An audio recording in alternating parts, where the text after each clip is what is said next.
بسم اللہ الرحمن الرحیم وما کانا اور نہیں ہے لمومن کسی مومن کے لیے ان یقتلا کہ وہ قتل کرے مومنن کسی ایمان والے کو الا خطأ مگر بھول کر، کہ جیسے کہ کسی مومن کی شان نہیں ہے کسی کو قتل کرے۔ حدیث میں بھی آتا ہے کہ اللہ کے رسول صلی اللہ علیہ وسلم نے ارشاد فرمایا کہ جو اللہ کے ایک ہونے کی گواہی دے، محمد صلی اللہ علیہ وسلم کے رسول ہونے کی گواہی دے، اس کے لیے جائز نہیں ہے کہ کسی مومن کو قتل کرے۔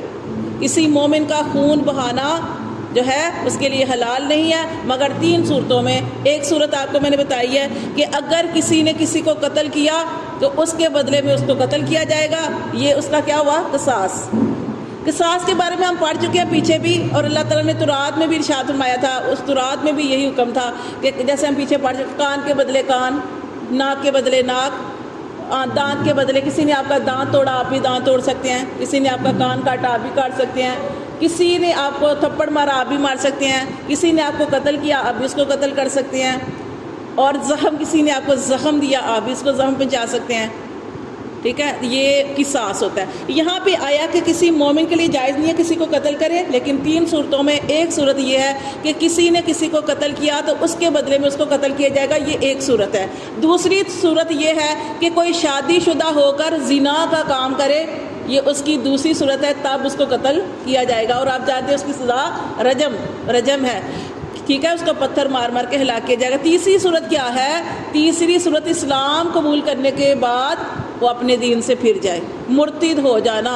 مرتد کیا ہو جانا؟ اسلام قبول کیا تھا پھر اس سے پھر گئے، کفر کی حالت میں چلے گئے، اس صورت میں بھی اس کو قتل کیا جائے گا۔ پھر اللہ تعالیٰ نے بتایا کہ یہ اگر خطا سے بھی، آپ کا ارادہ نہیں تھا، آپ کی نیت نہیں تھی، لیکن اگر خطا سے بھی کہ آپ کا ارادہ نہیں تھا کہ آپ کسی کو قتل کریں، آپ پاس کوئی جو تھا کسی جانور کو، کسی پرند کو مارنا چاہتے تھے، اس کا شکار کرنا چاہتے تھے، لیکن وہ گولی جو تھی وہ کسی انسان کو لگ گئی، تو اس خطا سے جو قتل ہو جائے اس کی سزا بھی دیکھیں کتنی زیادہ بتائی جا رہی ہے کہ اللہ تعالیٰ فرماتے ہیں ومن قتل مومنا، جس نے قتل کیا کسی مومن کو خطاً بھول کر، فتحریر، تو اس کی سزا یہ ہے کہ وہ آزاد کرے، رقبۃ مومنہ، ایک غلام جو ہے وہ آزاد کرے، اور وہ اس کی شرط کیا ہے کہ وہ مومن ہو۔ وادیات، اور ایک گردن بھی آزاد کرنی ہے، اور دوسرا کیا کرنا ہے؟ 2 چیزیں ہیں، وادیات مسلمات اور وادیات دیت۔ دیت کس سے کہتے ہیں؟ جو جس کا مارا گیا اس کو خون بہا جو ہے وہ ادا کرنا ہے۔ اگر تو یہ ہے کہ پہلی صورت یہ قصاص ہے، اگر گھر والے جو ہیں وہ کہتے ہیں چلو ہمارا اس کی لکھی ہوئی تھی وہ مر گیا، تو وہ آپ سے قصاص نہیں کرتے، یعنی بدلہ نہیں لیتے، اس کے بدلے اس کو نہیں مارتے، تو پھر اس کی صورت کیا ہے کہ اس کی صورت یہ ہے کہ وہ شخص جو ہے جس سے قتل ہوا ہے وہ کیا کرے گا؟ ایک غلام کو آزاد کرے گا، ٹھیک ہے، اور دوسری صورت یہ ہے کہ ساتھ اس کے کیا کرے گا کہ ایک گھر والوں کو، جو اس کے گھر والے ہیں، مقتول کے گھر والے، ان کو وادیات دیت دے گا، مسلمات ان کے سپرد کرے گا، الی اہلہ، طرف اس کے اہل کی۔ کہ خون بہا کی جو قیمت ہے کہ اگر وہ قصاص نہیں لے رہے، اس کے بدلے اس کو نہیں مارے، تو پھر اس کو خون بہا دینا پڑے گا، اور خون بہا کی قیمت میں نے آپ کو بتا دی کہ اس کی قیمت 100 اونٹ ہے، ایک جان کا بدلہ 100 اونٹ۔ پھر آگے اللہ نے فرمایا اللہ، مگر ان یصدقوا، کہ گھر والوں کو آپ خون بہا دے رہے ہیں لیکن وہ کہہ رہے ہیں کہ چلو ہمارا تو مر گیا، ہم تمہیں معاف کرتے ہیں، ٹھیک ہے، یہ معافی بھی ہے اس میں۔ پھر اللہ فرماتے ہیں فَإِن كَانَ، پھر اگر ہے من قوم، ایسی قوم سے، کون؟ جو مر گیا وہ ایسی قوم سے ہے، عدو لکم، کہ وہ دشمن قوم ہے تمہاری، یعنی کافر قوم سے ہے۔ پہلے ہم نے اوپر پڑھا کہ مسلمان ہے اور مسلمان نے مسلمان کو غلطی سے مار دیا، اس کی سزا ہم نے پڑھی۔ اب جو دوسری چیز بتائی گئی ہے وہ یہ ہے کہ فَإِن كَانَ مِن قَوْمٍ عَدُوٍّ لَكُمْ، پھر اگر وہ جو مقتول تھا، جو مرا، وہ ایسی قوم سے ہے کہ وہ تمہاری دشمن قوم ہے۔ دشمن قوم سے مراد کافر ہے۔ کافروں کا کوئی بندہ غلطی سے مر گیا، وَهُوَ مُؤْمِنٌ، لیکن تھا وہ مومن، اب کافر تھے وہ لوگ، ٹھیک ہے، لیکن وہ جو بندہ مرا نا کافروں کا، وہ اس نے اسلام قبول کیا ہوا تھا، وہ مومن تھا، ٹھیک ہے۔ اللہ فرماتے وہ مومن تھا تو اس کی سزا کیا ہے؟ فتحریر رقبۃ مومنہ، تو اس کی سزا بس ایک ہی بتائی گئی ہے، فتحریر، وہ آزاد کرے، رقبۃ مومنہ، ایک گردن مومن۔ اس کے لیے دیت خون بہا نہیں ہے۔ کیوں؟ کافروں کو ہم خون بہا نہیں دے سکتے، کیونکہ اگر کافروں کو ہم خون بہا دیں گے وہ حربی کافر ہے، وہ لڑائی کرنے والے ہیں، وہ اس کے ذریعے جو آپ اس کو اونٹوں کی قیمت 100 اونٹوں کی قیمت دیں گے یا 100 اونٹ دیں گے تو وہ اس کو آپ کے خلاف استعمال کریں گے، اس لیے کافروں کو دیت نہیں دی جاتی. ان کے لیے صرف یہ ہے کہ آپ اپنے آپ کو خود سزا دو، اپنے آپ کو خود سزا دینا، کفارہ کرنا وہ کیا ہے؟ ایک گردن کو آزاد کرنا.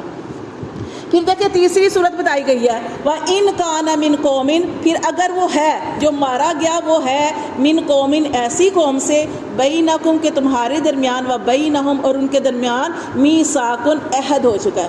تینوں صورتیں سمجھ آ رہی ہیں؟ یہ تیسری صورت میں آپ کو بتا رہی ہوں یہ ہے کہ تیسری صورت یہ ہے کہ جن کا بندہ مارا گیا نا وہ بے شک وہ کافر ہے لیکن ان کے ساتھ آپ کا عہد ہو چکا ہے. عہد کیا ہوتا ہے کہ وہ جیسے ہم نے پہلے بھی پڑھا کہ عہد سے مطلب یہ ہوتا ہے کہ پکا عہد ہو چکا ہے کافروں کے ساتھ کہ آپ ہمارے ساتھ لڑائی نہیں کریں گے، آپ بھی امن میں رہیں گے، ہم بھی امن میں رہیں گے. اگر ان کی قوم کا کوئی آدمی مارا گیا ہے جن کے ساتھ آپ کا عہد و پیمان ہو چکا تو اس کے ساتھ اس کو آپ 2 چیزیں، اس کے لیے پھر آپ کی سزا 2 ہے. کیا؟ فادیاتن، تو آپ کیا کریں گے؟ فدیہ دیں گے، دیت دیں گے، خون بہا دیں گے. مسلماتن، یعنی کہ سپرد کیا جائے گا اس خون بہا کو الی اہلہ، طرف اس کے اہل کی. اور دوسری چیز کیا؟ وتحریر رقبۃ، اور ایک گردن کو آزاد کریں گے مومنہ وہ ایمان والی. اچھا یہاں پہ دیکھیں کہ وہ کافر قوم تھی لیکن کافر قوم کا وہ ایک جو آدمی مارا گیا ہے اس کو آپ خون بہا بھی دیں گے اور ایک گردن بھی آزاد کریں گے. وہ کیوں؟ اس لیے کہ ہم نے اوپر پڑھا تھا کہ کافر جو تھے حربی جو اوپر جن کا بندہ مارا گیا تو وہ ان کو آپ دیت نہیں دے سکتے، یہاں پہ دیں گے کیونکہ یہاں ان کے ساتھ آپ کا عہد و پیمان ہو چکا ہے کہ وہ امن میں رہنا چاہتے ہیں. وہ تو آپ کے ساتھ لڑائی کریں گے نہیں، تو وہ خود بھی امن میں رہنا چاہتے ہیں، آپ بھی امن میں رہنا چاہتے ہیں، تو آپ ان کو خون بہا جو ہے وہ ادا کریں گے. کافروں کے ساتھ ہی عہد و پیمان تھا کہ کافروں کے ساتھ ہوتا تھا، قبائل کے ساتھ ہوتا تھا. جیسے مسلمان اور کافروں کے درمیان ایک عہد ہوتا تھا کہ بھائی آپ عہد اتنا ہوتا تھا کہ مثال کے طور پر ہم 4-5 سال تک نہیں لڑیں گے، اتنے سال ہم نہیں لڑیں گے. باقاعدہ کاغذ لکھے جاتے تھے، سائن ہوتے تھے اور پھر معاہدے کو قائم رکھا جاتا تھا. ٹھیک ہے، یہ ہوتا تھا. اگر معاہدہ ہو چکا اور وہ بندہ ایسے لوگوں کا مارا گیا جن کے ساتھ آپ کا عہد و پیمان ہے تو آپ جو ہے وہ غلام بھی آزاد کریں گے اور خون بہا جو ہے وہ بھی ادا کریں گے. اللہ تعالیٰ فرماتے ہیں فَمَن لَّمْ يَجِدْ، اور جو نہ کر سکے فَصِيَامُ، تو وہ روزے رکھے شہرینی متتابعین، 2 مہینوں کے لگاتار. کیا نہ کر سکے؟ گردن آزاد نہ کر سکے. جو گردن آزاد نہ کر سکے یعنی غلام یا لونڈی کو آزاد نہیں کر سکتا، اس کے پاس وسائل نہیں ہیں، تو پھر وہ کیا کرے گا؟ اس کی سزا اللہ نے بتائی کہ اپنے آپ کو خود سزا دینی ہے. اور وہ سزا کیا ہے کہ 2 مہینے کے لگاتار روزے رکھنے ہیں. توبۃ من اللہ، یہ اللہ کی طرف سے پھر تمہاری توبہ قبول ہوگی. یعنی خطا سے آپ نے جان بوجھ کے یہ کہتے ہیں جان بوجھ کے کرنا، یہ جان بوجھ کے نہیں کیا، یہ خطا سے ہو گیا ہے، یہ تو پھر اس کی سزا بھی یہاں پہ اتنی سخت بتائی گئی ہے کہ غلام آزاد کرنا اور خون بہا جو ہے وہ ادا کرنا. اور اس کے ساتھ یہ بھی بتایا گیا کہ اگر آپ خون جو ہے غلام آزاد نہیں کر سکتے تو پھر آپ نے 2 مہینے کے روزے رکھنے ہیں. اللہ تعالیٰ فرماتے ہیں کہ ہمیں حدیث سے پتہ چلتا ہے نا کہ اگر آپ نے 2 مہینوں میں جو روزے رکھنے ہیں مسلسل رکھنے ہیں، اس میں سے ایک بھی روزہ آپ نے نہیں چھوڑنا.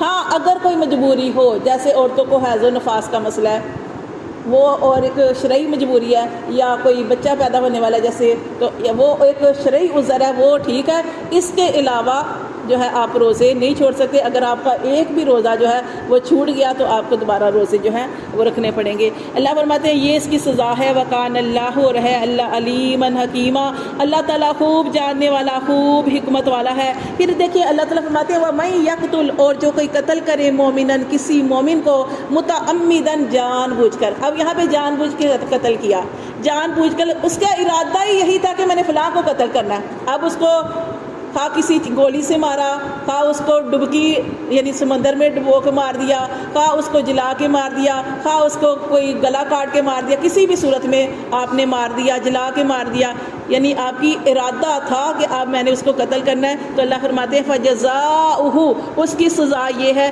کہ جہنم، اس کی سزا اللہ نے جہنم رکھی ہے.